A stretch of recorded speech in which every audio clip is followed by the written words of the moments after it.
Le mensonge est dangereux. La Bible dit le pain du mensonge est doux à l'homme.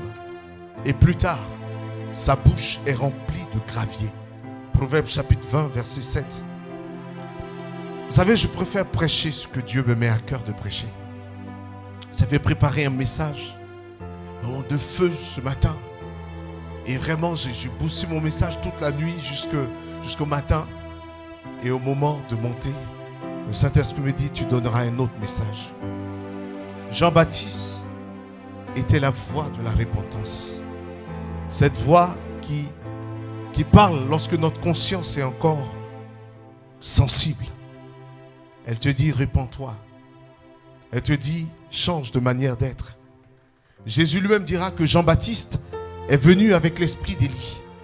Élie, dans Matthieu chapitre 11, Jésus en parle, à partir du verset 11, parlant de Jean-Baptiste, et même plutôt à partir du verset 7, Jésus parle de Jean-Baptiste, et il dira de lui qu'il avait la mission de ramener les cœurs, de préparer le peuple, de ramener le cœur, comme Élie, le cœur du peuple, et donc il prêchera, repentez-vous.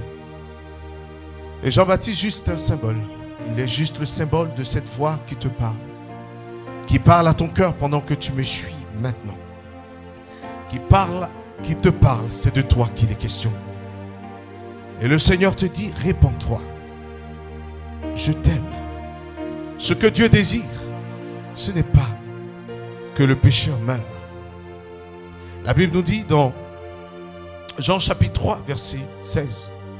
Car Dieu a tant aimé le monde qu'il a donné son Fils unique, afin que quiconque croit en lui ne périsse point, mais qu'il ait la vie éternelle. Parfois, nous sommes tellement omnubilés par le péché ou par l'atmosphère. Je me suis posé la question, mais qu'est-ce qui a manqué à Hérode? Première chose, la mauvaise compagnie. Il était avec la personne avec qui il ne devait pas être. Il était en mauvaise compagnie. La Bible dit les mauvaises compagnies corrompent les bonnes mœurs. Deuxième élément, il était dans le mauvaise atmosphère, le mauvais espace, entouré de convives, le lieu où on boit, un lieu sans limite. Troisième élément, et qui est le plus important, il n'a pas écouté Jean-Baptiste. Et je voudrais te dire une chose. Il n'y a pas pire que de ne plus entendre Dieu. Tant que Dieu, la Bible dit, tant que Dieu peut nous reprendre, tant que Dieu peut parler à nos cœurs, c'est une grâce, c'est que nous pouvons encore être sauvés. Mais il arrive des moments, le plus dangereux, c'est lorsque Dieu ne parle plus. Lorsque la personne n'entend plus Dieu. Il y a quelques années, nous prêchions l'évangile à l'université. Et je suis tombé sur un jeune homme. Je n'ai jamais vu plus grand blasphémateur que ce jeune homme. Lorsque je l'ai rencontré, je commençais à lui parler de Jésus. Il a commencé à blasphémer. Il a commencé à blasphémer, à dire des choses horribles. J'avais mal au cœur. Je me dis, oh, mais c'est pas possible. Comment un homme peut dire des choses aussi graves? Je n'ose même pas les dire. Et je vais poser la question à quelqu'un. Est-ce que tu connais tel homme, tel étudiant? Il dit, oui, je le connais. Mais ce gars-là, il était responsable dans une église. Il prêchait la parole.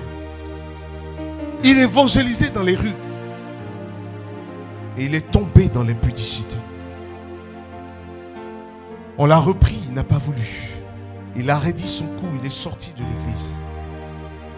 Maintenant, il combat l'évangile. Il combat l'évangile. Vous savez, parfois on est utilisé par le diable.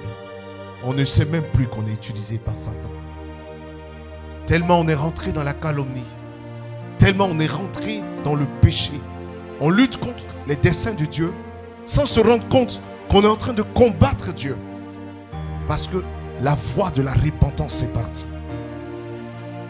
vous savez qu'il y a un prix. Mais avant que le prix n'arrive,